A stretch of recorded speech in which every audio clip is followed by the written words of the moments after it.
Okay, welcome back, wonderful students. Today we are going to cover Chapter 12, Key Issue 3 and 4. So yesterday we were talking all about the different types of services that are offered. So we have consumer services, business services, and then public services. Remember, your large settlements are going to have more services and they're going to have more specialized services. And then your smaller settlements are going to have fewer services and they're going to be less specialized. Remember, there are far fewer large cities in developed countries than there are small towns. So you're going to see lots and lots of gas stations and dry cleaners and convenience stores all over the country. You're going to see far fewer like specialized hospitals, Disney worlds, sport venues, and things like that. So you also might see a correlation between like your major cities and income area and the type of specialized services that are there. For example, there's not a Louis Vuitton store in Lake Villa because we wouldn't meet the threshold and range necessary to keep that store in business. Okay, so first key question for today is where are business services distributed? And hierarchy of business services. All urban settlements provide consumer services, but not every settlement of a given size has the same number and types of business services. So again, our urban settlements tend to specialize. They tend to have more of the business services and more specialized business services. And they tend to specialize in maybe one or a few specific business services. Geographers distinguish 4 levels of urban settlements according to their importance as business service providers. So at the very top of our hierarchy, we have our global cities or world cities, and these are going to have the most business services. Remember, business services provide services to other businesses, not to individual consumers like me and you. Okay, so our global cities or world cities, these are going to be the center of the flow of information and capital in the global economy. Here you're going to have countless headquarters of large corporations located within those global or world cities. Global cities are divided into 3 levels. There's alpha, beta, and gamma, which in turn are further subdivided based on economic, political, cultural, and infrastructure factors. So I'll show you what that looks like here in just a minute. But your alpha plus plus city would be like your largest, most advanced global city. Alpha plus would be like one step below that. So if we take a look at this map here, we can see the hierarchy of cities in the world. So again, you're going to have your alpha plus plus. These are like your biggest, largest, most important cities throughout the world, followed by your betas and then your gammas. If we look in the United States, New York City is an alpha plus plus, Chicago is an alpha plus, and then we've got several other alphas throughout. An example of a beta city would be like Cleveland or Minneapolis or Denver. Just they're going to have less services, less specialized services in your beta than you would have in your alpha. All right, so business services in developing countries. Some businesses locate in developing countries because they tend to offer supportive laws, weak regulations, and low-wage workers. We know this. This is called outsourcing, right? Taking advantage of the low wages and the benefits to the business owner in developing countries. So primarily, there are 2 main types of business services that are offered in developing countries. The first is offshore financial services, and the benefits of this is taxes. So there are often tax breaks that include little to no taxes on income, profits, and capital gains, and privacy. So bank secrecy laws can help individuals and businesses evade disclosure in their home countries. So you'll definitely like see this in the movies, like offshore financial services. Sometimes this can be like a little shady business. Here are cities throughout the world that offer offshore financial service centers. So I know like in the movies, you always see it like in the Caribbean, like in islands in the Caribbean, and utilizing those offshore financial service centers because they're close to the United States. The second is business processing outsourcing. So we often call these back office functions, like insurance claims, processing, payroll management, transcription work, and other routine clerical activities. Sometimes businesses in developed countries will outsource these types of jobs to less developed countries. So developing countries with a large labor force that's fluent in English are relatively more attractive to firms who are seeking a place to outsource some of their routine work. So, for example, India was colonized by Great Britain, so there are many English speakers throughout India. So India tends to be outsourced often for like call centers. So like if I needed to call a help desk or something like that, the person who answers the phone might be in India.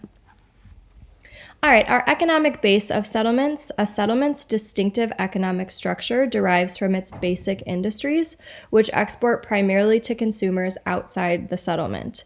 So you're going to want to know the difference between these, your basic industries versus your non-basic. Your non-basic are enterprises whose customers live in the same community. Essentially, these are consumer services. So a non-basic industry would be something like a hair salon or a dry cleaner or a small local restaurant. A basic industry would be something like a steel mill or a coal mine, right? That local community isn't keeping all of that steel or coal, it's being shipped elsewhere.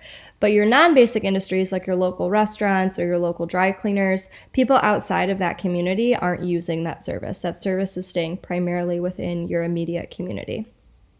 A community's unique collection of basic industries defines its economic base. So the economic base of a post-industrial society, such as the United States, is often, or it is always, business, consumer, or public services. So we talked about this, right? The vast majority of jobs within your developed countries and within the United States for sure are in the service sector, whether they're business, consumer, or public service jobs. This just shows us a map of the United States and the primary economic activity that's making up the economic base in some of those other locations. So you can see kind of up in our region in Illinois, manufacturing is still the primary economic base. Although within Chicago, we've got tons and tons of obviously consumer business and public services as well.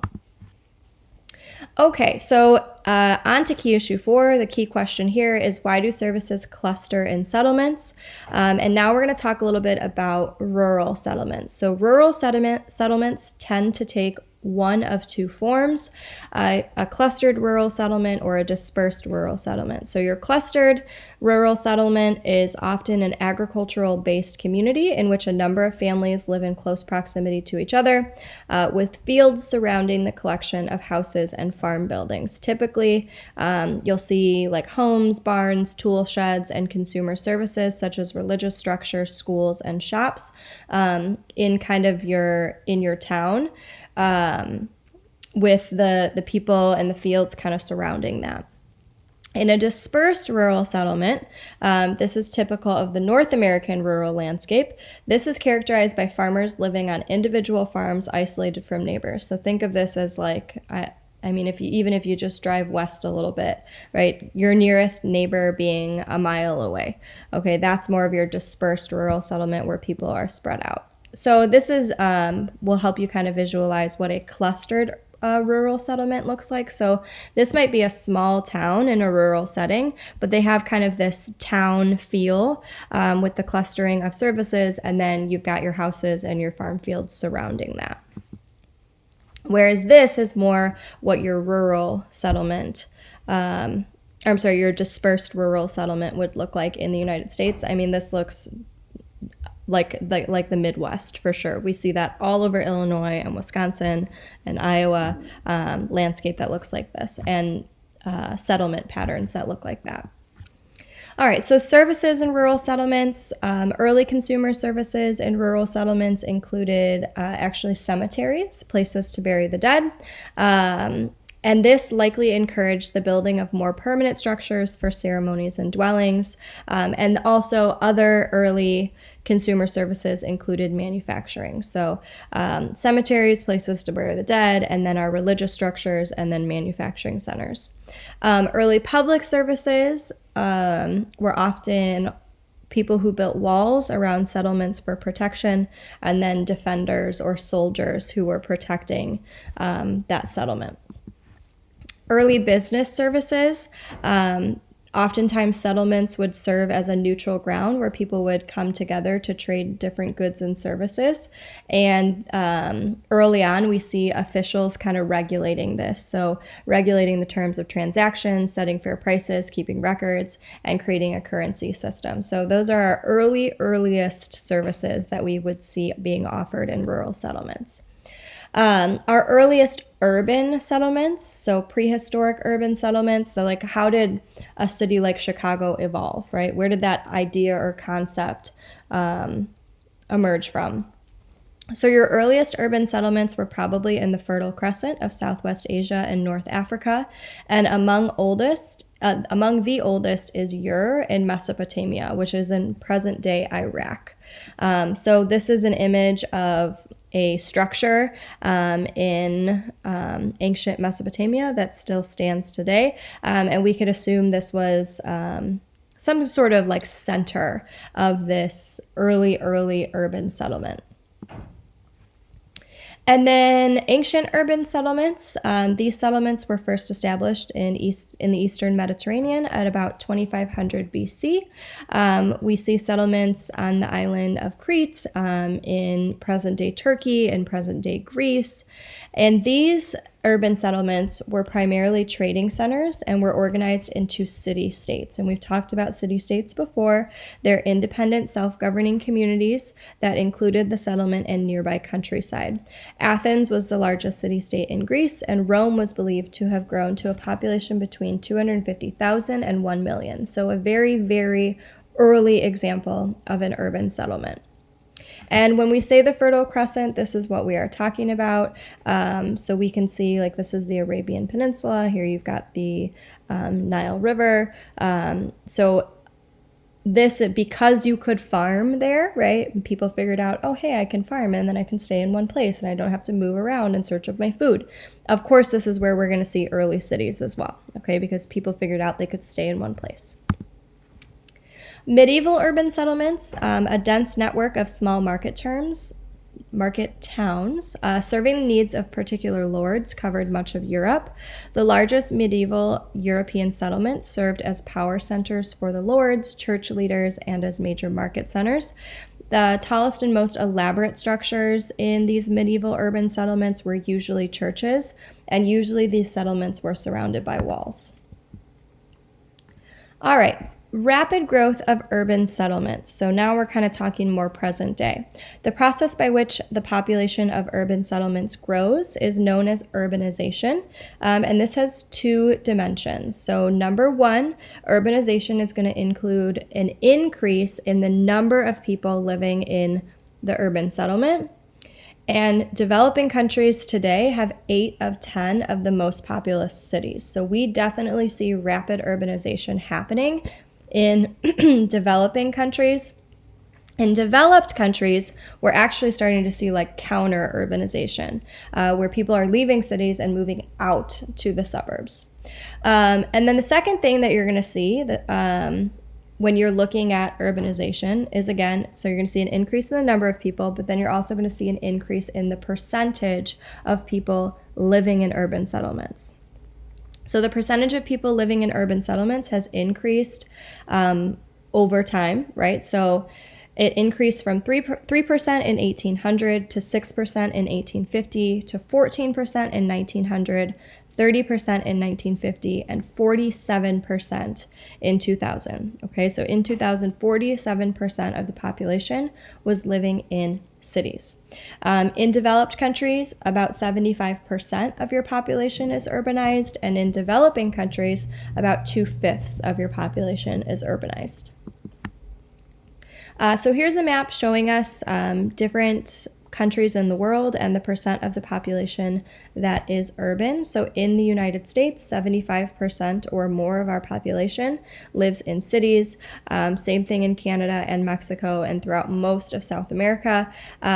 Less urban in Asia for sure, and in sub-Saharan Africa. And then this shows us urban settlements in the world with at least 2 million people. If it's purple, you can see 10 million or more. If it's red, 5 million or more. Orange, 3 million to 4.9 million. So kind of cool to take a look at and see where are our largest cities in the world. So just really quickly, like looking at purple, I see LA has 10 million or more people, Mexico City, New York has 10 million or more. We've got Moscow, Paris, so kind of cool just to take a look at. And look how many, right, throughout Asia, especially India and China, large cities throughout those countries. All right, so if I were to summarize, and don't leave yet because I got a little bit more to say to you. If I were to summarize this entire chapter in 4 bullet points, I would say most jobs are in the service sector, especially in developed countries. I would say consumer services generally follow a regular pattern based on size of settlements, with more services, more specialized services in your large cities, less services, less specialized services in your small settlements. I would say business services disproportionately cluster in urban settlements. And I would say services cluster in both rural and urban settlements as a function of market areas, ranges, and thresholds, which are super, super important to the central place theory, which says we're going to locate our services where they are most convenient to as many people as possible, because we want as many people as possible to utilize our service. All right, so make sure that we are, and I know we've talked about this before, but we want to be familiar with the terms homogeneous and heterogeneity, okay? So homogeneous, remember that prefix homo means the same, hetero means different, okay? So we talked about this when we talked about culture, but now we're going to talk about it in terms of urban versus rural. So urban spaces are unique in nature and offer much diversity, opportunity, and variety. And urban spaces differ from small towns in many ways. So we are certainly going to see more heterogeneity in our urban areas, and our rural areas are going to be more homogeneous, with people who tend to work in the same industries, have the same mindset, speak the same language, practice the same religion. You're more likely to see people who are the same in rural areas, and you're more likely to see diversity in your urban areas.